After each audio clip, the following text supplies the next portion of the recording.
corner where the treats at. Is this the passing of the torch, right? Is this what this signifies? It comes down to that front office and what they feel is most important. The champ is here. We touched down from a higher plane. Why you made it here? We always look forward to that week because it was always intense.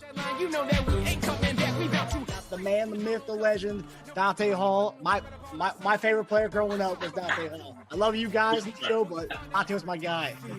Get to dashing because you done on the warfare.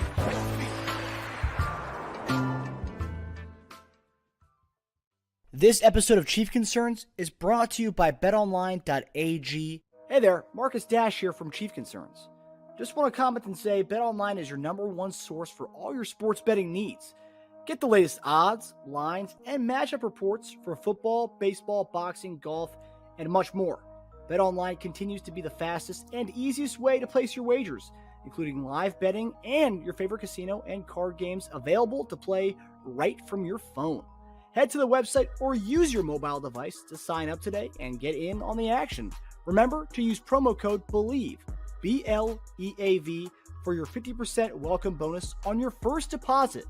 Bet online, where the game starts. Hey everybody, welcome to another episode of Chief Concerns. I'm Marcus Dash here with legendary Chiefs tight end Jason Dunn and JD. We're starting tonight with some breaking news, JD. Breaking news, baby. Breaking news. What's going on? People wanted a new signing, and Brett Veach just gave it to him. Chiefs have signed Rugby star L'Jarius Sneed. I don't know if that's how you say it, but that's it. And we're signing him to be an offensive weapon, JD. This is a guy who's left the rugby union in 2024, like January 2024, to join the NFL's Pathway program. So his measurables 6'3", 195. It ran a 4.4 340 at a pro day like a couple weeks ago. 6'3", 195? Yeah, and 4.4 240, 4.43 40. Oh wow! Yeah, you know what? I think I've seen a little bit on this guy. I think I've seen them talking about it. I don't know too much about him, but as an offensive weapon, okay, I love it. So like Liam Neeson in Taken. Is that what he's going to be? Something like that? Yeah. One of the last offensive weapons we had, I remember when we signed or we drafted Dexter McCluster because he was a running back coming out of college. They wanted to make him a receiver, so they just put an ATHOW next to his name. So that was the last OW I remember we had in Kansas City. Someone who was labeled as that. But, those measurables are pretty good. I know, obviously, it's a pathway program. That a lot of guys, we've had some guys in the past who've come through different positions. But I thought pretty interesting signing. And the cool thing about him is he's visited a lot of different teams. I think Denver was interested. I think San Francisco was interested in him. And then he made his way to Kansas City. If you are going to learn offense, I think Kansas City is the way to go as far as breaking into the NFL. Yeah, well, I tell you what, you're going to get a whole open up scheme of what you do offensively, right? And so if this guy, has played rugby, we know he's going to put his nose down and get 2 or 3, 4 yards, run hard. That to me, I love everything about it. To be honest with you, we had a guy I think in the program named Peter. I think Peter played like defensive tackle or something from Germany when I was with the Chiefs. Who came in? Peter, great guy.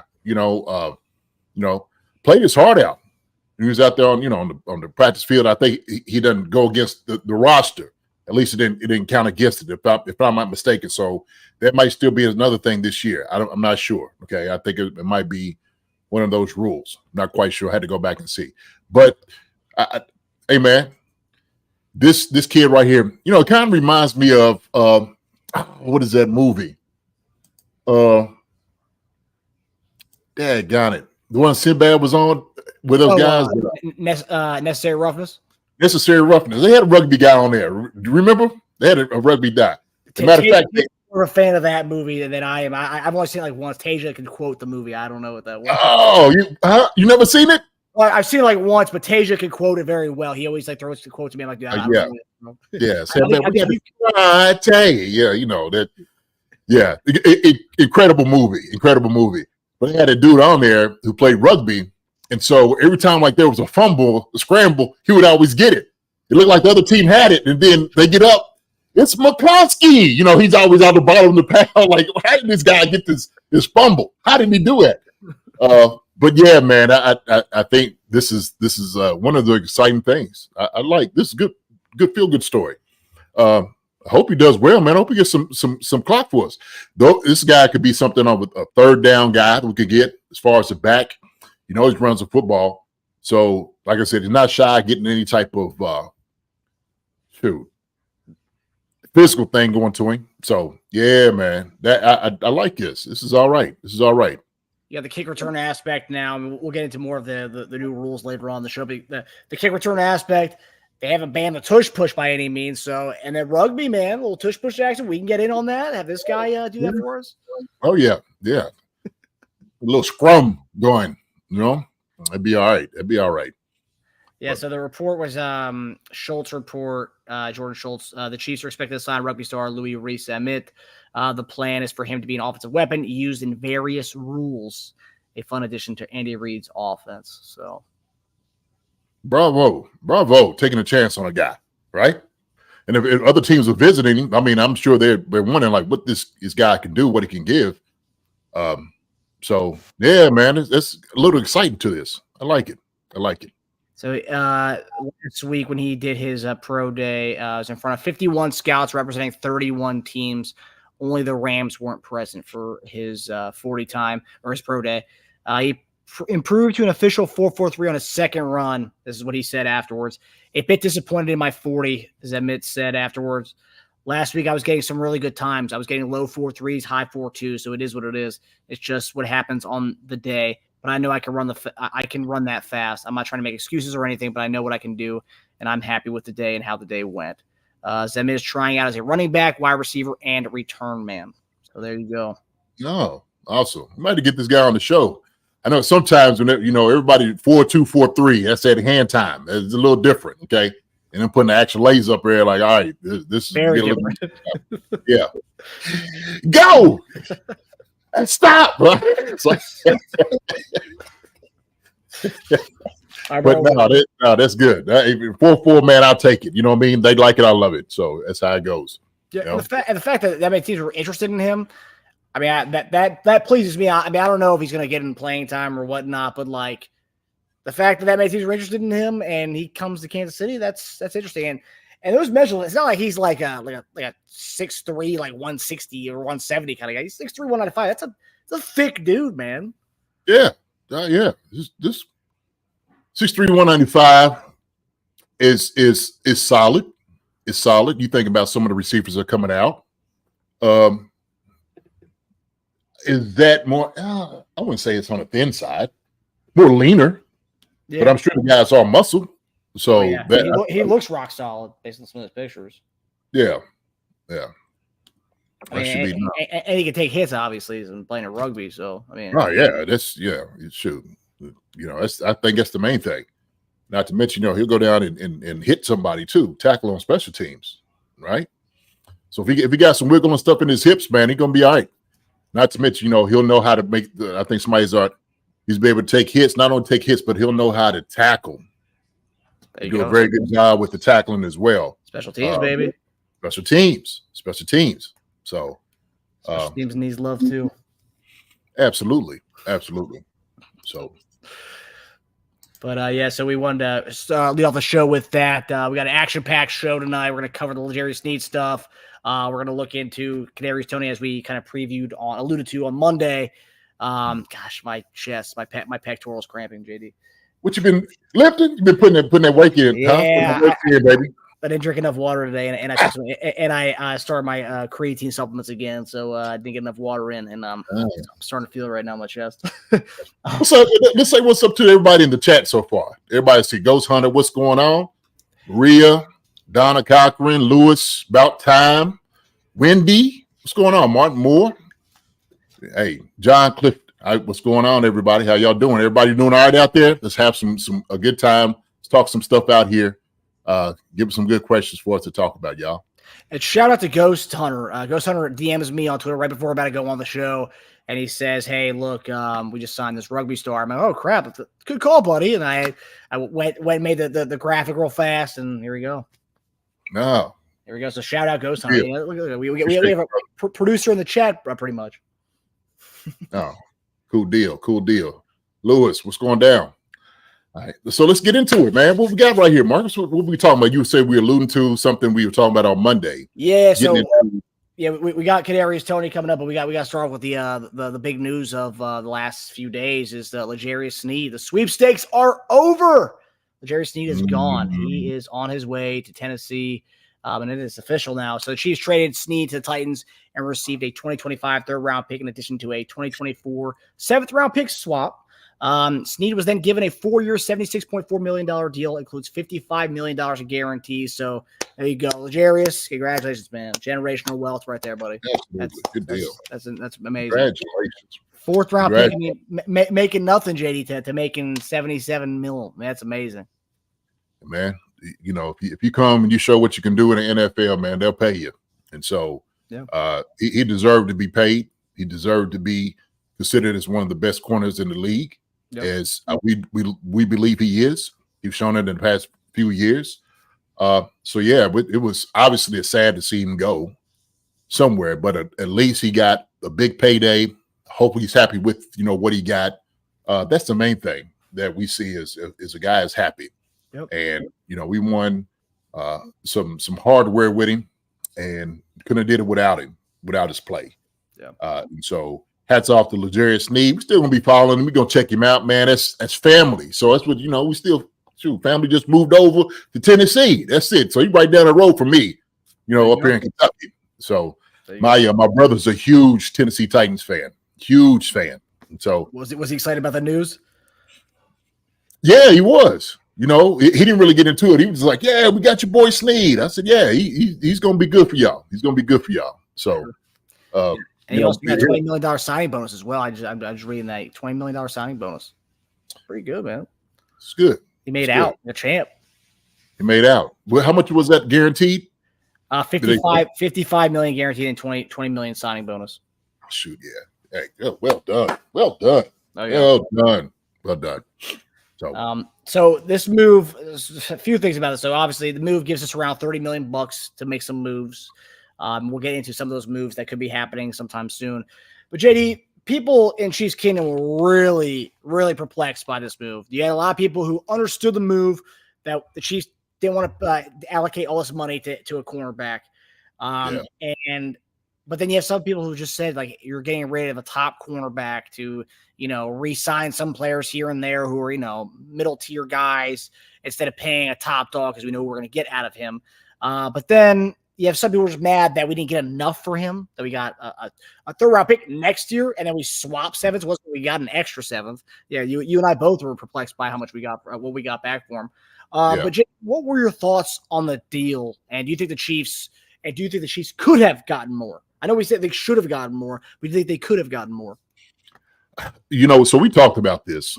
And before all of this happened, we were sitting there saying, look, L'Jarius Sneed, we should be able to get 2 picks in the draft, right? We're hoping to get a second and maybe like something, a fourth or something later on, which would have been ideal.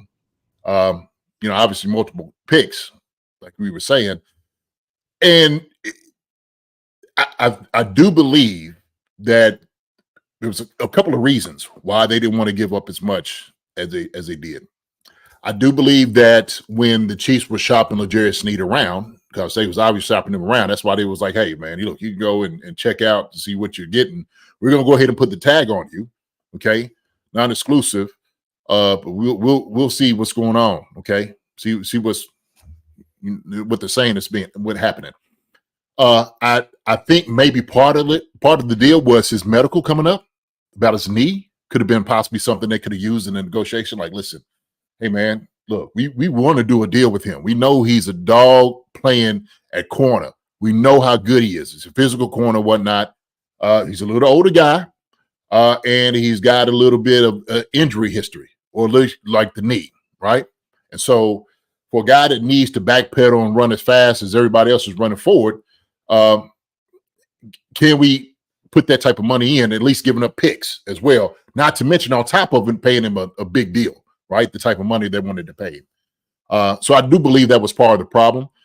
I think that they had something, done with Indianapolis, maybe a couple other teams, and we kind of overshot it a little bit because we wanted the 2 picks. We wanted something, a little bit more significant. And the medical came in and started negotiating, and they was like, look, no way we're going to do this, okay? We'd rather just stay here, not pay the ticket. We'll keep our picks. You go your way. And so the Chiefs, I think we could go either way with it. I think Veach and them was like, look, we pay the $19 million. But we know at the end of the day, next year is going to have to happen. We don't know what's going to go on as far as him probably wanting a longer deal. That could have been part of the move too, right? Because then it's the whole long term. You're going to be having a disgruntled guy, had to keep going through it like Chris Jones, and I don't think that was going to be the outcome. I don't. But I do think that was part of the deal. Why we didn't get as much as we got was part of the medical in that, and then of course what we had to give up as far as paying him as well. So I'm not really upset with it. I thought we should have got something this year, in particular. Maybe should have got their second pick or third, whatever, and then something else, like I said, later on down the field, and then maybe something the next year. So we missed out on that part. We probably should have negotiated a little bit better. I think we had a good negotiation, and people just backed off of it.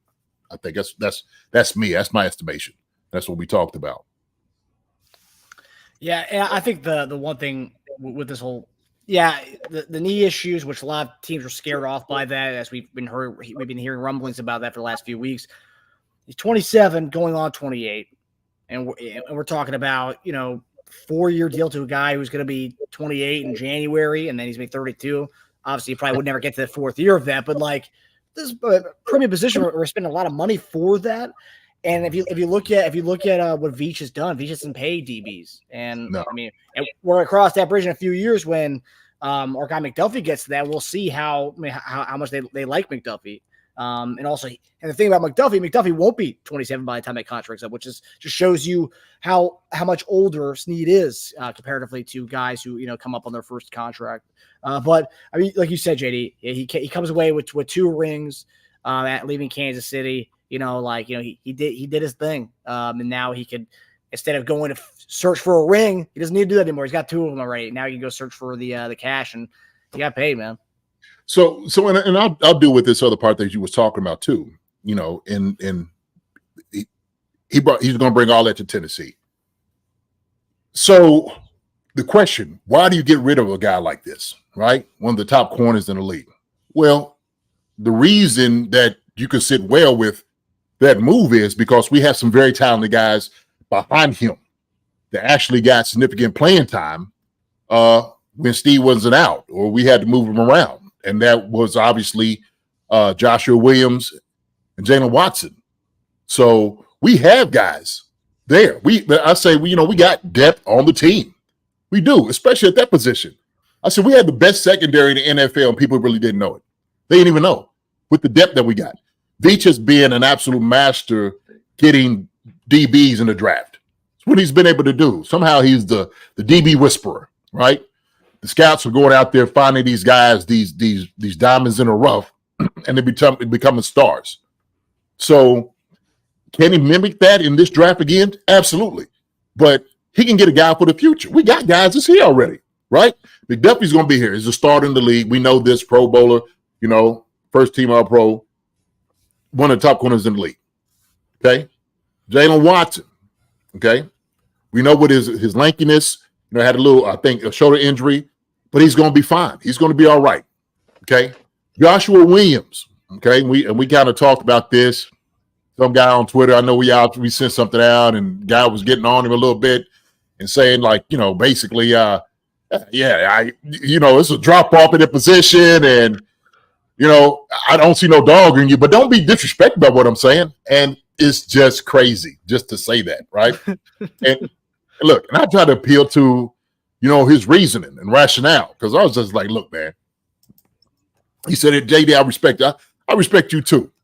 But look, we got to be honest. When you talk about a guy's talent, You talking about his heart, his will to get things done? What are you basing this on? See, the thing is, when I went in and I checked out the PFF, Marcus, the grading system, Joshua Williams was rated higher than Sneed was on there. And obviously, like I said, a small sample size of what Joshua Williams was able to do, but that's promising that he's, in the top 20. I forgot what he was. I have it, but that tells me that he has everything of heart in him. He has everything of dog in him. He learned, from, Steve being in front of him. He knows how to be physical. He knows what it takes to play in the NFL. He's got legitimate time playing to know what these guys can do. And we've seen him. He went against a couple of good wide receivers. He's played against the best. He's been in there with Diggs. He's been in there with Chase. He's been there with all these guys. So obviously, they have a lot of trust in him. I have a lot of trust in his ability. Nothing tells me that he can't get the job done. Nothing at all. Nothing at all. So that's why I am. Go ahead. I know you want to say something. Go ahead. That's why I am with it. And what I want to say is, I know there's a lot of Chief fans, and obviously Sneed was great with us, and we're gonna miss him.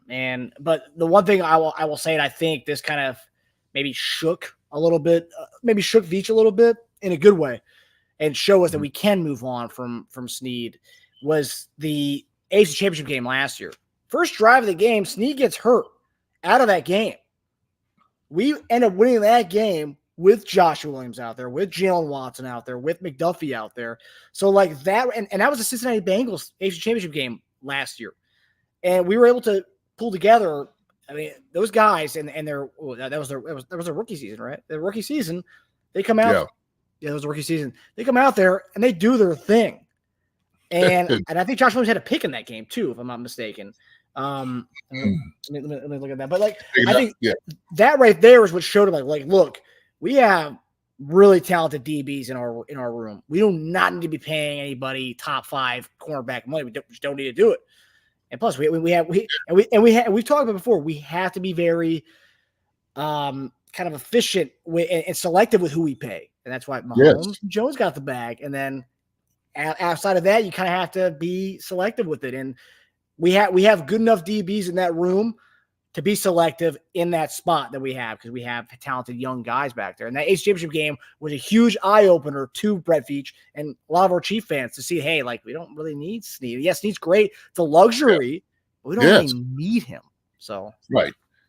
And it's just more than just good enough. These guys are starting in the NFL. Yeah. You know what I mean? So that's why we'd be crazy to downplay how good these guys are, okay? They have the body type. They got the athletic ability.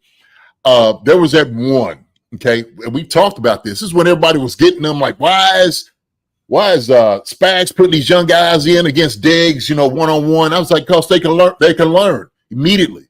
Joshua, I think, had the one, and he just didn't turn his head fast enough, okay? And that was just technique-wise, okay, that he could have worked on. That's it.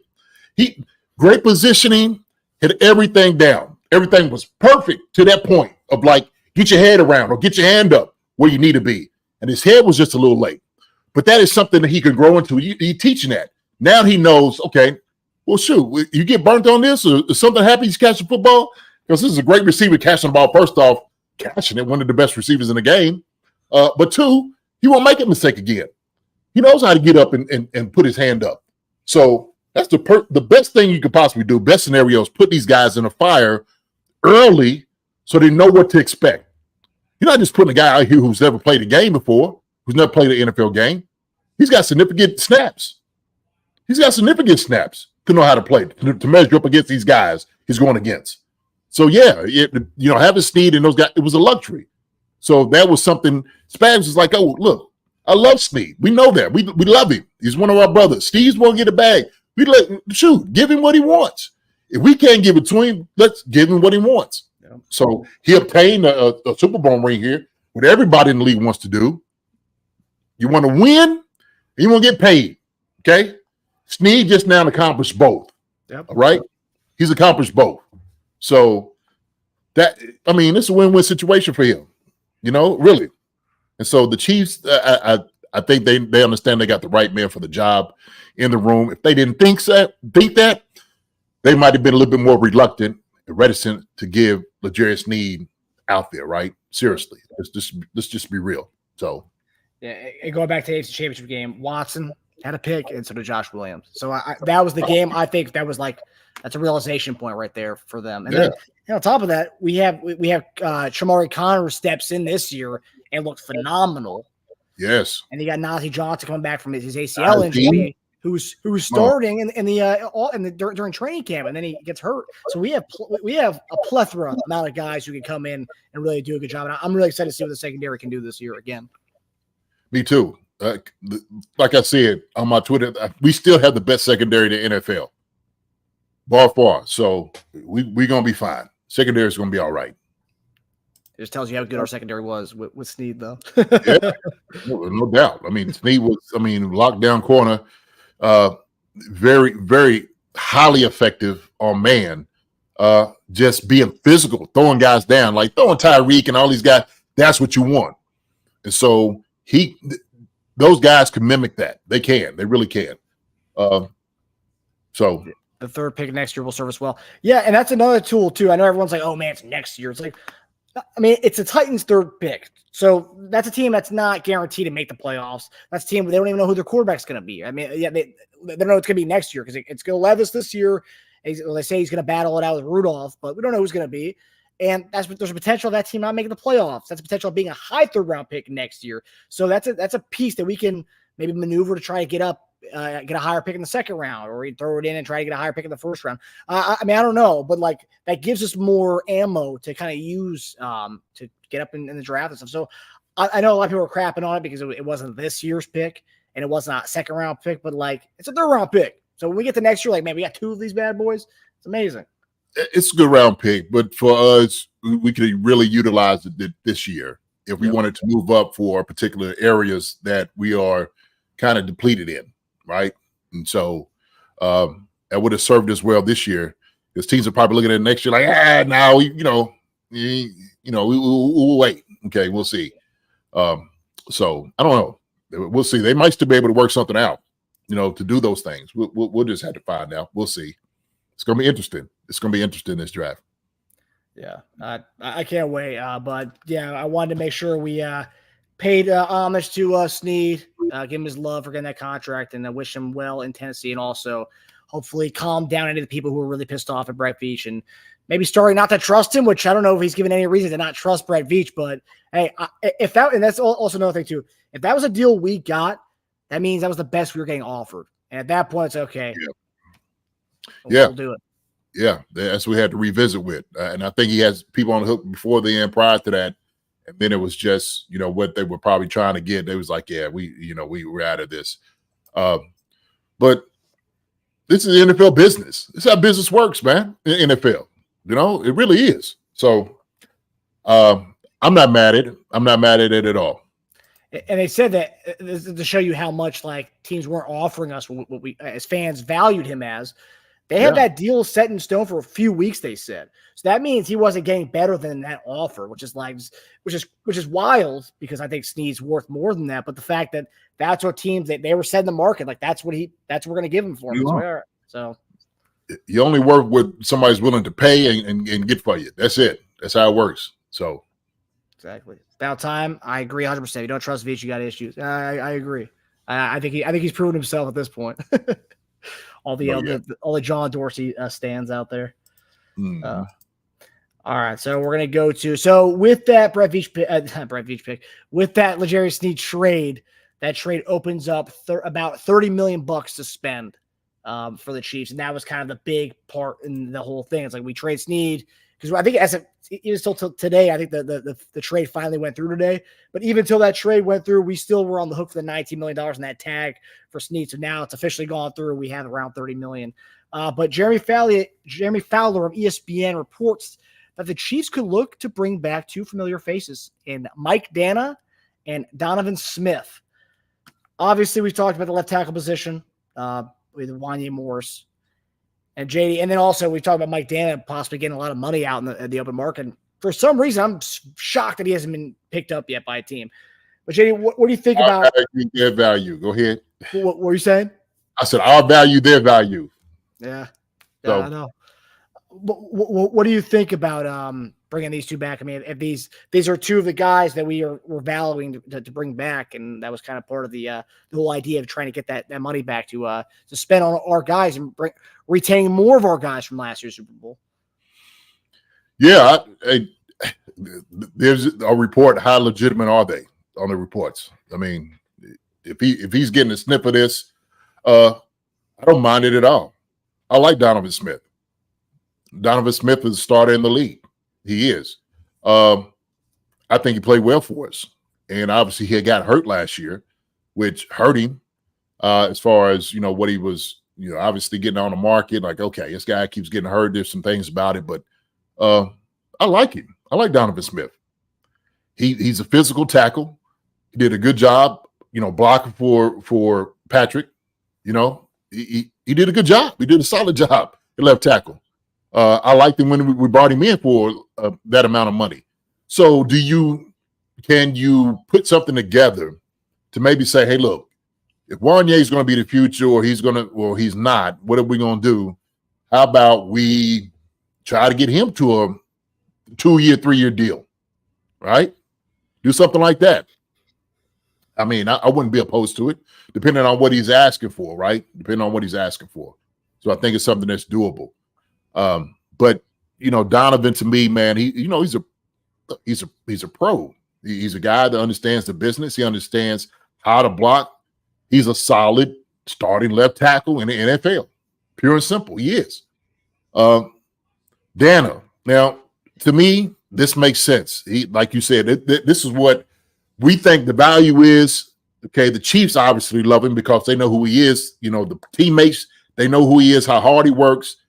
Other league they don't know that. You know what they look at? They look production. The teams are looking at. They might ask what a guy is in the locker room. How is he a locker room guy? Yeah, man. He's like one of the greatest teammates. Okay. Well, how many sacks did he have? How many pressures? Was he good against the run? So they look at film. So when they try to invest into a guy, they want to make sure they're getting what is advertised on the film. That's what they want. Okay. They'll take, and we know this. We've seen teams that take guys who are not locker room guys and pay him because he can play, right? Jadeveon Clowney just got a big old deal. I seen that sucker. He keeps going places, and they paying him money every year. If I was Jadeveon Clowney, I wouldn't even start long-term deal anywhere. I just keep going and hitting everybody over the head like he's been doing. He just got a 2-year. I forgot what he got. 2 years something. 2-year, $24 million. 24 mil. I mean, it's good for him too. Jadeveon Clowney, he's loving it. He's loving it. He's like the Kirk Cousins of DNs. Yeah, that's true. Very good one. Very good one. So, but Dana, man, he's somebody that we treasure. Okay, we love his presence. We love his hard work and his effort.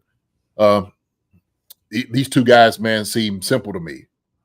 Okay, so then all of a sudden, do you address the tackle issue in the draft, right? Because you got a solid starter in the NFL. Hopefully he stays healthy the entire way, would help you. Mike Dana, obviously, coming out, right, because of Menahu's going to be out. If you want going to address it in the draft or maybe free agency. And so Mike would be the guy that you bring back, unless you find somebody else. I'm sure they probably shot for Jadeveon, and I'm not playing for $5-6 million. I need to, he's looking for the big bucks, and he got them. So that's how it all shakes out. It's all shakes out like that, man. But man, a guy that everybody loved, Mike Dana, come on, absolutely. Now, seeing what because you obviously we've talked about this before. When you're looking at a game, it's different than the way we're looking at us fans are looking at the game. Us, us football just kind of simpletons, but you're looking at it and you're looking at everything. When you see that, obviously we say it with the way we value Mike Dana because he's been around these teams that have won Super Bowls. What do you think if you had a kind of, you obviously don't know what teams are thinking, but if you were another team who's looking at Mike Dana, what would you say the reluctance is on another team to bring in Mike Dana? So obviously his numbers aren't staggering. They'll blow you off like, whoa, like look at these numbers. So they don't do that. But what do you think the reluctance is for teams when it comes to Mike Tana? First off, does he fit in our scheme? Number two, is he physical enough to to stand up against the run, right? And they ran straight at him, kind of pushed him around. And is he big enough to play decent defensive end? Because he is kind of that tweener guy, right? Kind of undersized defensive end. So those will be the key components I'm looking at, like, okay, here, and here, right? And so if you're showing me that now you got 12 sacks or something like that, yeah, we'll deal with it. But if I'm seeing on film that, man, he's not that good against a run, okay, or he's more of an undersized defensive end, is he holding himself up? And even though he made plays last year for us, he made some significant plays. He played really well, solid defensive end for us. Is he a guy who's a starter for you, right? Is he a guy that's going to come in and make a difference?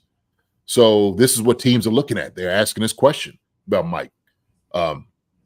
We know, because the guys in the locker room had said and on the practice field, that he works his tail off. That's what he does. And he's a scrappy guy. He's gonna smile while he's doing it. He's never gonna complain. He probably needs more because they see how much effort he gives in.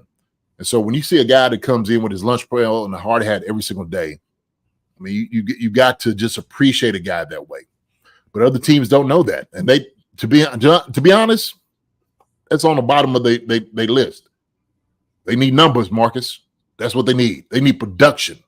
And so that's the main thing. That's going to be the put off, man.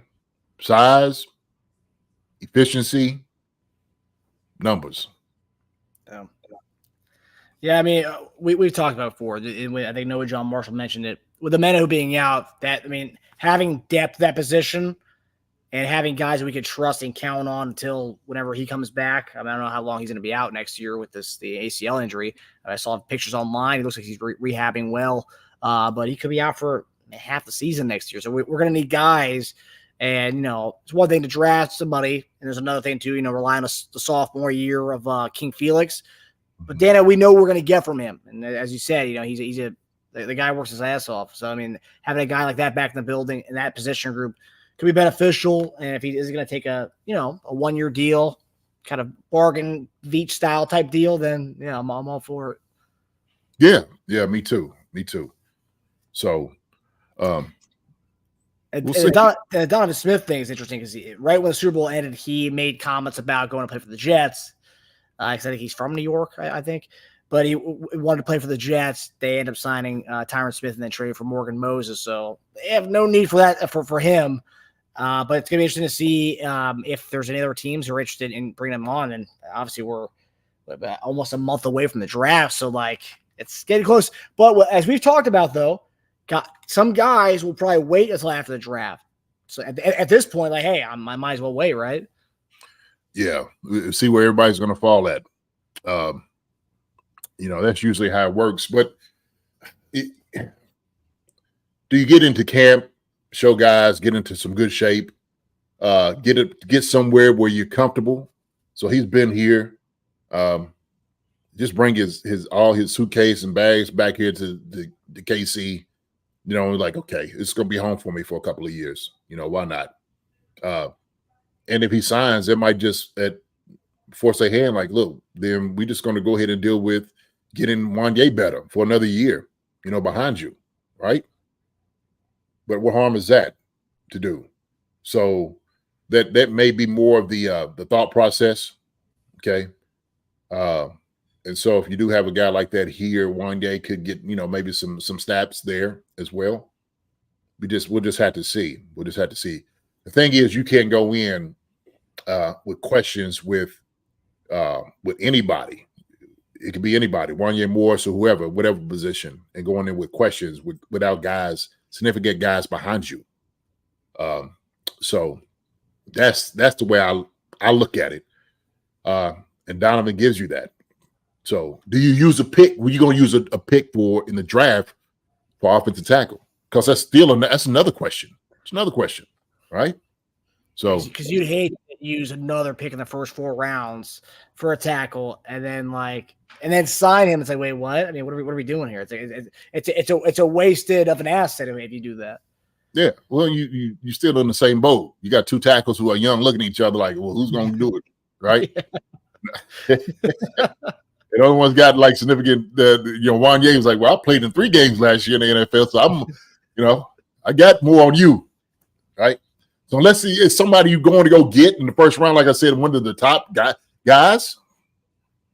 I don't know, Marcus. Hey, it's up and down, man, with tackles, man. So it's just one of those positions. It would be more clear to us if we do sign Donovan Smith and, like you said, 2-year deal. That's okay. We can at least not have to worry about this for 2 years. And they think that's about a 2-year window for Donovan Smith. That's great. 2 years, we don't have to think about this. And then 2 years time, we go and get that draft pick. Then also too, it opens up what we can do in the draft. We do bring back Donovan Smith. Okay, like we have this. We need these are priorities. Receiver, pretty much BPA, whatever we want to do at that point. Right. So. Yeah, be very interesting. It's going to be a very interesting time to see how everything kind of shakes up with the free agents and these Jeremy Fowler report right here with we bring back Dana and Donovan Smith. And also, too, Fowler's one of those guys who when he reports stuff, I mean, he's not one of these like random Twitter accounts. I mean, he's like, he knows his stuff. So that, I mean, there might be smoke to that. There might be a little bit something there. So I think. Yeah. Because I remember when we had that with the combine, when they asked Andy Reid about Donovan Smith, he kind of like blew it off. I remember it was like, yeah, he was a good leader for us, but Wanye's got it. So it's like that'd be very big change up for us to go from, Wanye, he was a good kind of mentor for Wanye, but then now about a month later we're picking him back up. I mean, it just I'd be kind of shocked if we did it. When I saw the report, I was just shocked just based on what Reid has spoken about Donovan Smith since the year ended. Well, I think really it's kind of up in the air. So if he's going to New York, he's trying to do this, and it didn't happen. Andy probably say, hey, man, look, we'd love to have you again. Okay, you did a hell of a job for us. Love to have you. I understand that you might have wanted to go to New York and be from where you're from. If we got a home here, man, we like what you did for us. Why not come and stay? So, we won a Super Bowl with you. Come and win another one. Be a part of us again. And these 2 grown men talking with each other, right? Andy just didn't want to say, well, we're going to go out there. He's like, hey, man, look, I wish the guy well, but I am probably still talking to see, where his head's at. Yeah. So if he's not getting his bites like he wants, doors always open. Doors always open. You've been here, doors always open, man. Right? Unless we just like, hey, we're moving on. So Andy didn't say, hey, we're moving on. Like, this is, just left it where it was. Right? Yeah. He didn't know. He's like, hey. Yeah, took a very middle of the road approach on it to not say one way or the other about how he felt about Donovan Smith. Right. Yeah. Yeah. The one thing I will say is I don't know when we're going to sign someone or if both these things are going to happen, but I will say they've been wanting to make that move to free up that $19 million for a few weeks. I thought once that trade happened with Sneed, and obviously it just went in today, and I didn't realize that the $19 million was still in the books until that trade was finalized. And now that today is officially the day where that comes off, I wouldn't be surprised if the next 2 or 3 days we do make a signing. I don't know what. But the fact that we wanted this trade to happen so we could get that $19 million off and we have this money to spend, there's going to be a move or 2 made, I think, in the next few days. Maybe at least 1 move. I don't know about 2, but. No, I agree. Yeah, possibly 2, to be honest with you. So, yeah, and I agree with you. I definitely agree with you. Yeah. And bringing back our guys would be pretty nice. Mm-hmm. Sandman Dana had 50 tackles, 6.5 sacks last year. Pretty productive. Yeah. Pretty productive. That's true. That's solid. Like I said, he's solid defensive end. Teams are looking at like, okay, 50 tackles, 6.5 sacks last year. We're not going to give this guy a big deal, Yeah. And those things are still, apply. Hey, shoot, he's undersized, not really good against the run. Our scheme, what we're looking for, is he going to be able to fit in our scheme? So. And from the player's point of view, JD, like when when a team's saying, oh yeah, like we don't know, like we'll throw you like a 1 year, like something small. It's not like it's like going to change his life on this, but yeah, obviously like $1 million deal, it's life changing. But he'd rather stay with a team who he knows, and it's going to give him a 1 year similar type of deal. It's like I'd rather stay and compete for a championship again and try this again next year. If it's that like little of a difference, they'll probably throw some incentives that he's able to make so he could get the money. Yeah, why go somewhere else when you won a championship? This is home for you. There's no need to do that, and you're gonna go somewhere and be unhappy, for another, whatever $1 million or whatever it may be. No. Yeah, They'd rather go home. I know this. I've been through it. I've seen it, and it's sometimes grass is green on the other side. They push you to do this and stuff, and then it's like, man, shoot, if they're only throwing is just little pennies here between us, why would I head back to Kansas City, right? Yeah, I wouldn't be surprised if San Diego or the Chargers take a look at him. Whoa, well, I just got an emergency alert there. No, but I will say I wouldn't be surprised if the Chargers take a look at Mike Dana. Harbaugh was his coach in Michigan.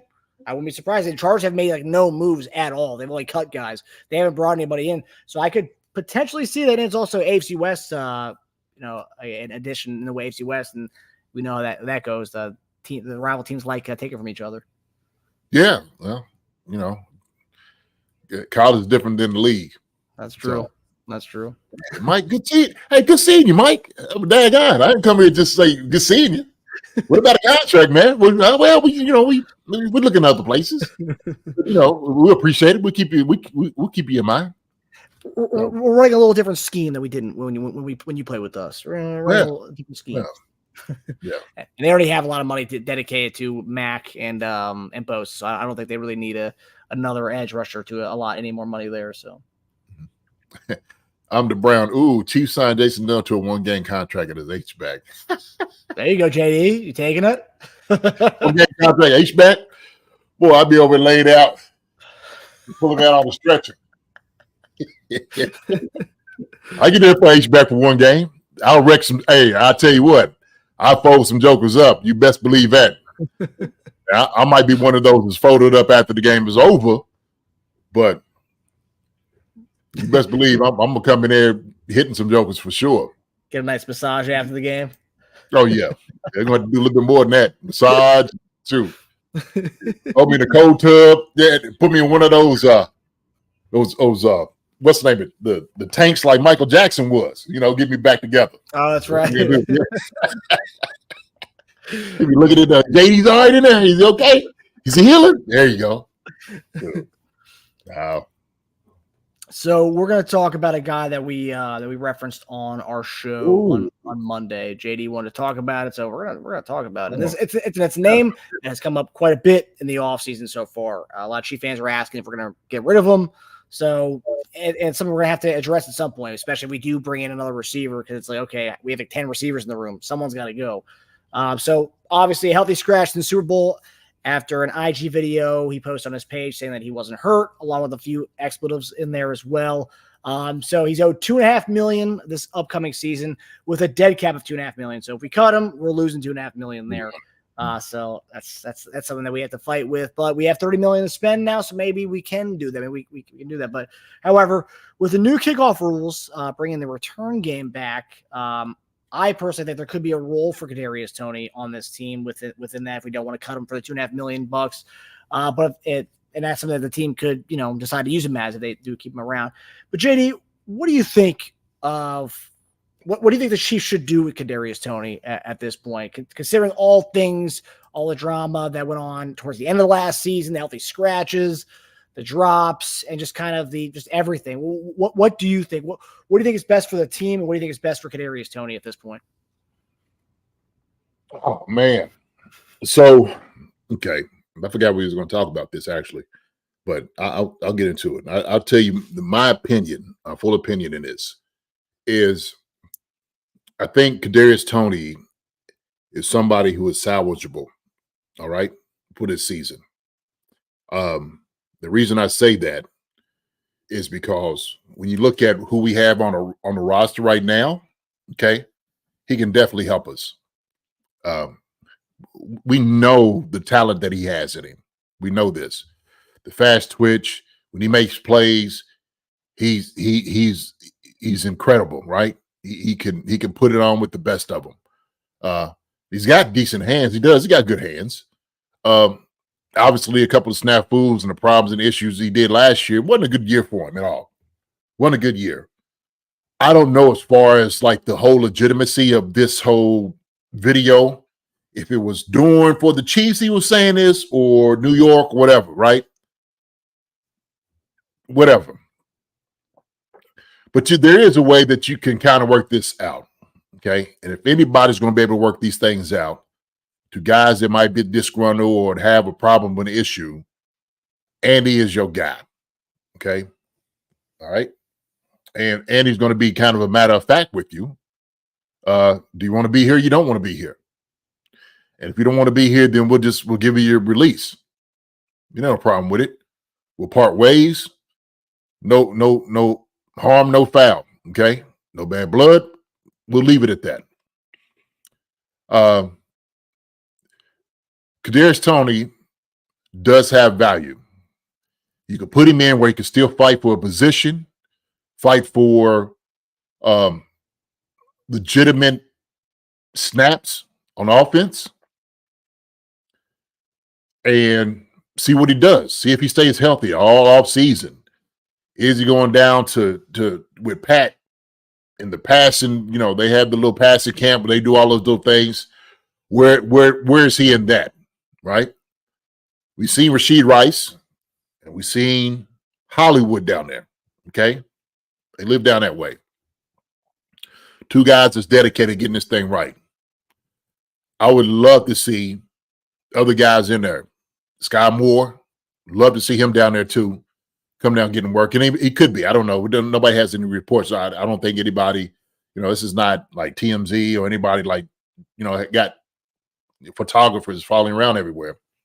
But the guys that is going to be there, they should be trying to get together as much as possible. They should be down there working out with all these guys that Pat is training with, okay? Having dinner and having, drinks, drinking, whatever Pat drinks, a couple of coolies, couple of beers or whatever, and having a good time. So you just, if the relationship is strained, then obviously the team would probably feel that they need to go ahead and move off from it. The thing is, and it kind of goes back to what we were talking about, the guy, Big Bear, whatever his name was, when he was talking about, and he had a legitimate point. He was saying fans, he said, look, I'm just saying to Joshua Williams what fans are saying about Kadarius Toney and Sky Moore. And I was like, it's a good point. It's actually a good point. See, because if it's a guy that we like, okay, we'll go to bat for him and oh my goodness, you don't say it, he's good, as opposed to somebody we don't like because he didn't perform well, or he's gotten hurt and those things happen, that we can use disparaging marks and say he sucks and we need to get rid of him, he's a bum, this and that. And we don't know. We're not in-house to know exactly what went down, what is being said behind closed doors. We just hear a video. We don't know when that is. But you know what? If he's going to be here, hey, man, support the guy. Support him. I'm one of those. I never want to get down on a player. I don't. Okay? It's all, what have you done for me lately? Can you show me that you can do this? That's what I want to see. Are you dedicated in doing that? That's what I want to know. That's what I want to know. So some of the problems and issues that they were going through last year with the wide receiver room, was he a product of that? Is he a product of maybe where they should have been? Maybe it's like when the guys that weren't working out as hard and wasn't coming in and wasn't understanding everything, didn't put his full, line into things. I don't know. But you want to make sure the guy's right for your team and your fit. Made sense when we went to go get him from New York because of his talents. Made a lot of sense. Yeah, can we use him for a kickoff? Yeah, we could because of his talents. But still, is he a fit for the locker room? We want you to be a locker room guy. We need you bought in. And so that's the question with Kadarius Toney. I don't think there's any question to his talents. I don't have any questions for that whatsoever. It's all about durability. Is he available? Can he stay on the field? That is always the question, right, Marcus? It's always the question with him. If this thing comes out. So they'll get it all taken care of, man. My thing is I want to be fair to the guy as much as possible, just because the talent, what he can do. He's been hurt. Doesn't bode well for him. But hey, man, if he's able to be a good locker room guy, and he's dedicated to what he's trying to do, I say keep him. So that's my whole scope on what I feel about Kadarius Toney. I do believe if he's a good guy for the organization and he likes it, he thinks he's bought in, you keep a guy like this. It ain't going to hurt you. Why? Yeah, I mean, obviously, look, I mean, we trade for him. There is talent. There is talent there. I think this year was a culmination of not being on the field, which, according to that video, he said he wasn't actually hurt, or his live. But then on top of that, it was the drops on top of when he was playing, he was dropping balls, and then when he wasn't playing, he wasn't there. So it was kind of just we never really had him. And what's unfortunate is that whole lining up offsides whole thing.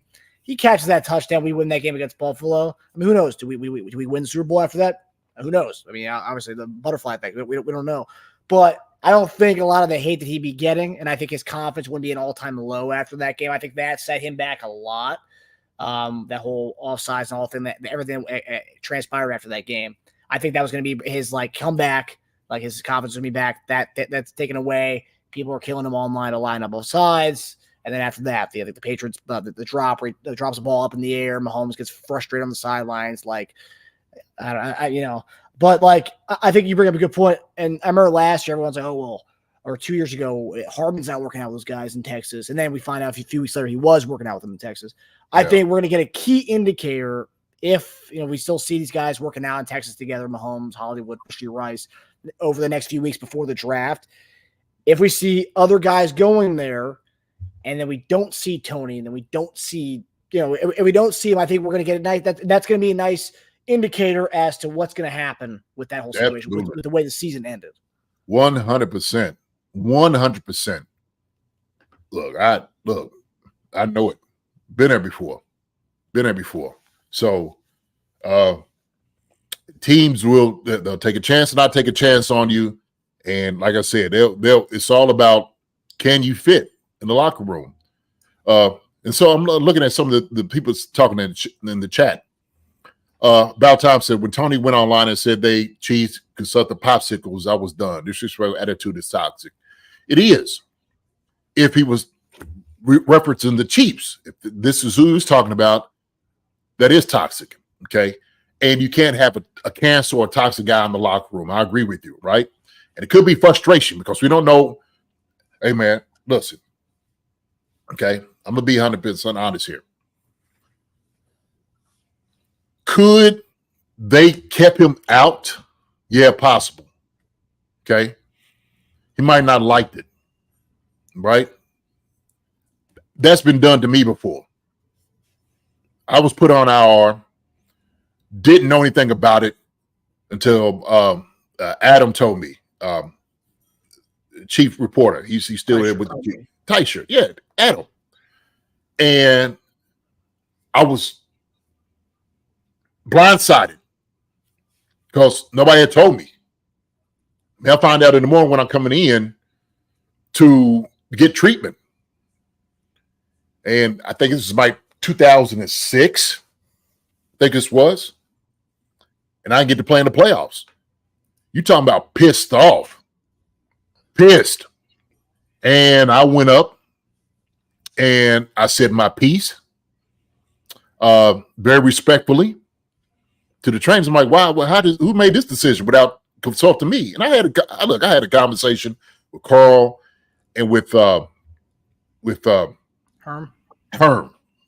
And like, look, next time y'all decide to make a decision about my future, please confer with me first, please. Let me know something. I don't want to hear from a reporter when I'm coming in and pissed off.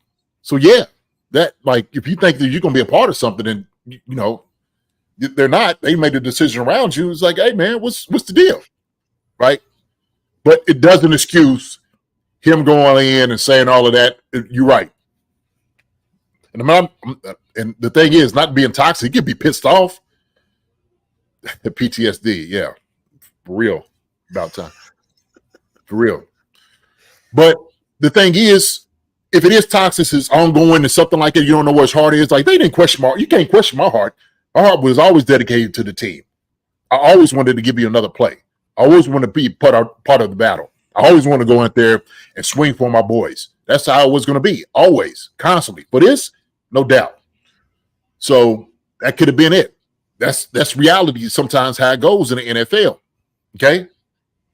So, but yeah, that could have definitely happened. Then I see right here the last OG talking about you can't just throw a man who just came off surgery, missed it entirely in the training camp and preseason, and expect him to play 100%. Absolutely. Like we expected a lot out of him, and he was still hurt. And then when Travis was out, I think that pushed him to say, well, we got to put this guy in, right? He had been hurt. We thought he was going to get some rest. He was going to play, not sure if he's going to play. And he comes in and he plays, okay? Because we didn't have Travis first game. And he looked like he hadn't been in training camp. He looks like he didn't get a whole lot of reps. He looked like he was a little rusty. And so it showed. And I think it was like the snowball effect, right? The drops, the lining off sides, saying this, it was just like bad juju all year round for him. He just couldn't get it right. Just didn't work. So hopefully you don't. Hey, Andy's like, you know what? Just throw that year out the window, okay? You got a clean slate. All right? If you're dedicated to this, you coming in to work out, you want to be the best, that's what I'm going to hear. Not only hear it, but I want to see it. I want to make sure you're down there working out like you should be working out. I want to see it. I don't hear no excuses because if I hear anything, you're gone. That's how Andy's going to do. It's going to be that simple. And sometimes, man, that might be one guy's last hurrah. Because the thing is, when coaches talk about this, you could forget going on other teams. If they think that you're a problem and can't, forget it. So I like his talent. I think he's a talented guy. I think he's a guy that you got to let play. He definitely could help us. He definitely could help us. Time for a mentor. Yes. Hey, TGL 10. This is the reason we was trying to talk about getting veteran players in, right? This is how this works. And so Lewis Cutbirth, he's a proven drama queen. So Lewis, he's a young guy coming into the league. And I'm just going, this is insight from an NFL football player. When you go somewhere and you don't quite know what you don't know what to expect. Like I'm telling you, when guys come in, you have no idea what the league's all about. Like when you come in, you think you're going to get a whole lot of balls. You're going to be able to do this. You're going to be able to do that. And sometimes you bring some of your bad, suitcases with you. Bring your bad problems with you sometimes. Your bad habits. Okay, that's what I'm looking for. And it's a maturation process. Well, who learned from up with the Giants? Who was up in the Giants that was like could have taught him some things? Can you think of anybody? Kenny Golladay. Oh, come on, shoot, yeah. Well, I mean, yeah, bring up a name. But yeah, there weren't many veteran guys. I mean, Kenny Golladay was a young guy. No, yeah. So I've seen every scenario. I'm just trying to tell you, because I lived it. I've been through it. Everything, he was like the injuries, having to deal with that, navigate their space, and then talk to the media about these things. And so he's going through some real issues. I mean, and things that can't be resolved because he really can. These things can be resolved, especially with the right person. Andy's the right guy to get that done. Okay? He is. All right? He's, like I said, Andy's going to deal with it the best way he knows how. Probably better than any other coach out there. Believe me, okay? And he can't get it done that I don't think there's nobody else can. Maybe some. Maybe. It's maybe some other coaches. I'm not going to say that. Maybe some other coaches for sure.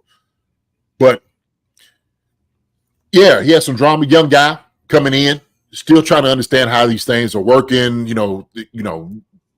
How does everybody move and operate in the NFL? It's a big deal. It's a big deal. So, man, I get him right. I would get him right. There's no doubt about it, because it takes a lot to talk about to these guys. How do you, being a pro, what do you need to do? How are you supposed to move in these spaces? You know what I mean? And so sometimes if the league just seems to certain players that it hadn't worked for them, that it's been almost like underhanded and lies that's happened to you, then they're not going to be very trustworthy of a lot of different people, a lot of coaches. They're not going to take your word for what you say. They're not going to believe what you do and stand by your word, because other coaches have done him in, okay? And that's probably where the drama comes in, right? And nobody really settled him down and say, hey, look, man, young pup, you can't do this, right? This ain't the way that you carry yourself in professional. You don't. This is what you have to do. And it's going to take somebody to really capture him to put him back where he needs to be, okay? It takes somebody in that room. You got all young guys like, they're going to tell you you're right. If you're pissed off and saying something, oh, man, you right, man. They did you wrong. Yeah. Oh, man, we want to move on from that.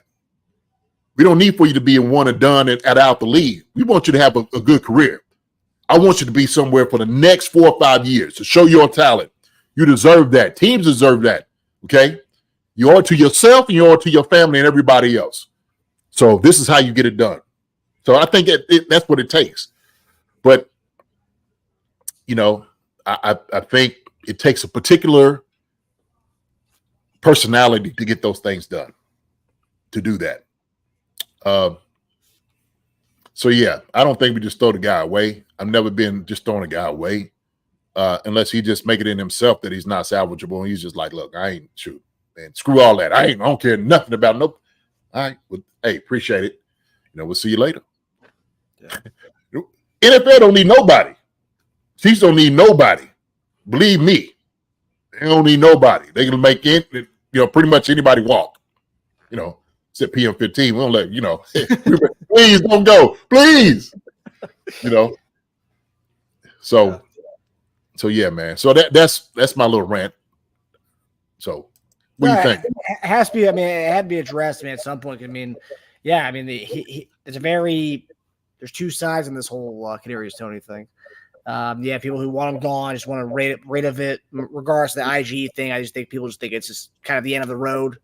Just the healthy scratch. The Super Bowl was kind of the pinnacle of it all, I think. And like we said, I think with Rice and Hollywood Brown and Mahomes already kind of ramping up this stuff, it's going to be interesting to see who goes to these throwing sessions. And if we start to see guys there and Tony's not a part of that, I think we know the ultimate answer with what's going to happen with that whole thing. Maybe not now, maybe as we get closer to the season. But yeah, he's a very talented guy. And honestly, it'd be great to hopefully patch things up and have him and Hollywood Brown in together, two just dynamic guys on the field together. It'd be so fun to watch. But I don't know. Has it run its course? Maybe. I don't know. But yeah, we talked about it. The guy that hurt his meniscus right when training camp starts. First game of the season, Kelsey gets hurt. Like, oh man, we need someone. Tony, get in there. Need somebody. Right. Tony, get in there. Like, what the heck? Right. And practice. Well, the offense. All right. So then, you're trying to compensate for the things, from the injuries and whatnot, man. I just, if he plays up into his ability, stays healthy, we'll have one of the most dangerous wide receiver rooms in the league, and get an electric wide receiver in the draft too. Okay, so you can use him as a gadget guy, and that's kind of what he was coming out of Florida. You can use him as that now. You don't need to try to force him to be your number one guy like we talked about last year, which is I always thought was kind of ridiculous because he wasn't a number one guy. He was a guy that could be utilized in a lot of different fun ways, and I think he can still be that. but you don't have to rely on him to be your number one guy anymore. And that's what I think with Hollywood Brown and whoever we bring in the draft, and with Rashee Rice, you don't need him to be the number one guy. Let him be the gadget, fun, the fun, clever stuff. Right. Amanda Brown said, JD, what if Mahomes says, I'm good without Toney? Does Andy try to keep him? No. I think if Patrick says, I'm good without him, then he's signaling to Andy like, hey, man, this is something we can deal with. And Andy will probably listen to that.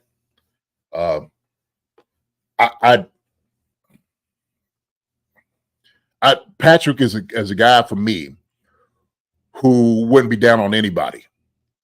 If he had to deal with what he had to deal with last year, the frustration of it, he had to really find his peace and like, okay, all right. He's seen the frustration and the frustration he had to give. And he started realizing that, well, maybe I'm adding to this frustration. Maybe I'm adding to what we're doing. He had to bring his composure back, right? It was the same thing. Like I said, we don't need angry Pat. That don't do any good. Now, we need a passionate Pat. We need a guy that's going to be on your team, Pat, who's going to fight for you and challenge you about things you need to do. The one talking to Rashee Rice on the sideline, like, hey, man, catch a football. We can do that, right? But it's going to be one of those on a positive spectrum of things as opposed to, like, just throwing you under the bus, okay? And if he does do that, hey, you best believe that's a wrap. That's a wrap. Yeah. Because if Pat can't deal with you, shoot. Hey, man, I don't think. Yeah, it's not. You know what I mean? That's not the best non-endorsement. No, sir. Hey, Jason, me and my bro used to watch you, Priest, Trent, and Tony were playing. We super enjoy watching you guys. Thanks for memories from Vancouver. Oh, my man, Canada. Got some Grizzlies. What's up, Hawkeye 1970, man? Appreciate you, brother. Thank you so much, man. We enjoy doing it. We enjoy playing. All those guys you talked about, my guys and my brothers, we still talk to this day. And it was some great memories, some great times back then, man. Some great times. Sometimes I wake up, it's like, oh, my goodness, it's a wonderful time. Different memories come up each, different times that we talk and whatnot. But I do appreciate that, saying that from Vancouver. So you got love from down here in Kentucky, from this guy that played the game. Thank you so much for saying that. Thank you. Yeah, I love when we see people from different countries coming on and talking about that. Absolutely. So before we get out of here, I know we have a question that someone sent us in the chat earlier, but we're gonna get it before we get out of here. We want to go over these rules real fast. Obviously, a couple weeks ago we talked about the potential of the XFL kickoff rules coming at the NFL, and they're here. But there's some other rules that have dropped, and JD, I just want to get your thoughts on them, just kind of as a whole. I'm just gonna spit them off real fast. Okay. So we got quick reaction. Yeah. So I got 4 rules here, so we're gonna go one by one. Just quick reaction. The hip drop tackle is banned. JD, a lot of people are pissed off about that. A lot of NFL players saying we're going towards flag football. What do you think about the hip drop tackle? Oh, man. I tell you what, man. You know what? I haven't really gotten fully into the rule. I think if you're rolling out certain tackles, it's going to be hard to do against the defense, seriously, for defenders. And I tell you who was all screaming about this in our chat was all the defensive players. I bet. I love it. Like, no, bro, and I'm just, I tell you, some of my guys is in there for sure. But all the defenders hated this rule. And I get it. I do. I get it. It's an offensive game now. We know this is an offensive game. I wanted to see, what I wanted to see? I wanted to see like an example of the hip drop rule actually affecting somebody and hurting them to keep them out of the game. Do they have any of those? I'm going to have to go search for that to see. There's the main one they keep showing is the Tony Pollard injury in the playoffs 2 years ago, where he broke his ankle. Yeah. That's the one they keep showing when they talk about the as an example. Well, then you ain't gonna be able to pile up on anybody now. You might as well have, if one guy hits you, he's gonna be the only guy to tackle you until he can release from that one. Then somebody else can tackle him. So they're gonna stop outlawing the game tackles and stuff. Mahomes' ankle. Yeah, well, it was the Arden Key playing the Jaguars game. That was another use of it. Okay. As far as the hip drop. So the language they use, I'll read it real fast. So It is a foul if the player uses the following technique to bring a runner to the ground. A, grabs the runner with both hands or wraps the runner with both arms and unweights himself by swiveling and dropping his hips and or lower body, landing on and trapping the runner's legs at or below the knee. So that's the exact language they're using. Dude, how hard is that going to be for seriously a defender? I'm on their side on this one. Seriously.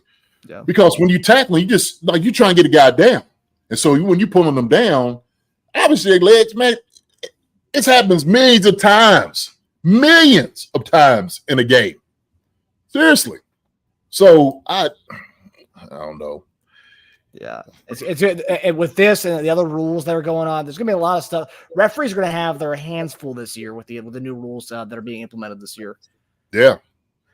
So you got the hip drop tackle. The next rule, not really a rule, but NFL trade deadline will be 1 week later this year. JD, what are your thoughts on them moving the trade deadline back? Impactful or no? No, not really. No. Not a big deal. Hey, we could have got a receiver if they moved it back 1 week this past year, JD. Yeah, I don't think Suggles was moving. I don't know. Uh-huh. It doesn't work. You got another week.